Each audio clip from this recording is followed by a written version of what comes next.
একজন লোভী ব্যবসায়ী সম্পূর্ণ চামড়া ছাড়ানো একটি ছাগলকে টোপ হিসাবে ব্যবহার করে অজগরের রাজাকে গুহ থেকে বের করে আনতে চেয়েছিল, কিন্তু সাপেদের রাজা ছিল ভীষণ চালাক। সে গুহ থেকে একেবারেই বের হলো না। জ্যাক বুঝে গেল কিছু একটা ঠিক নেই, তাই সে একটি খনন যন্ত্র ডেকে পাঠালো, কিন্তু যন্ত্রের চালক সুযোগ বুঝে বেশি টাকা দাবি করলো। কথাটা শুনে জ্যাকের ভেতরে অন্ধকার এক রাগ চেপে বসেছিল, তবে সে নিজেকে সামলে নিল এবং টাকার একটি বান্ডেল তাদের দিকে ছুড়ে দিল। খনন কাজ শুরু হতেই অল্প সময়ের মধ্যে মাটির নিচ থেকে একটি কফিন বেরিয়ে এলো। হঠাৎ করেই একটি বিষধর সাপ লাফিয়ে বেরিয়ে এসে এক শ্রমিককে কামড়ে দিল।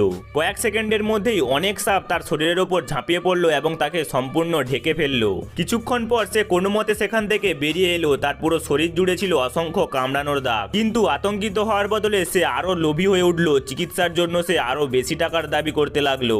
ঠিক তখনই জ্যাক একটি অদ্ভুত বিষয় লক্ষ্য করলো। মারাত্মকভাবে আহত হওয়ার সত্ত্বেও লোকটি সাপের গর্তের একেবারে পাশে দাঁড়িয়েছিল। সেই মুহূর্তে অজগরটি ধীরে ধীরে গর্ত থেকে বের হতে শুরু করলো। তখনই জ্যাক আসল সত্যটা বুঝে গেল।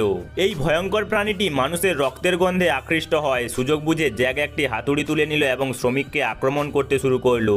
তার ধারণায় ঠিক প্রমাণিত হলো, রক্তের গন্ধ অজগরটিকে বাইরে টেনে আনলো। এক মুহূর্তেই সে লাশটিকে আঁকড়ে ধরে নিজের আস্তানায় টেনে নিয়ে গেল। খনন যন্ত্রের চালক আতঙ্কিত হয়ে পড়লো এবং সাপটিকে আটকাতে যন্ত্রটি সামনে এগিয়ে নিতে চাইলো, কিন্তু জ্যাক জানতো এতে অজগরের চামড়া নষ্ট হয়ে যাবে। তাই সে নিজের লোকেদের নির্দেশ দিল চালকটিকে বাঁধা দিতে, যাতে অজগরটি আরো কয়েক সেকেন্ড সময় পায়।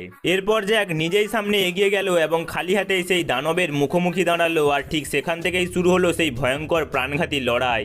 নেক্সট পার্টে কি হবে জানতে হলে চ্যানেলটিকে সাবস্ক্রাইব করে ভিডিওটিকে লাইক করে আমাদের সঙ্গে থাকুন।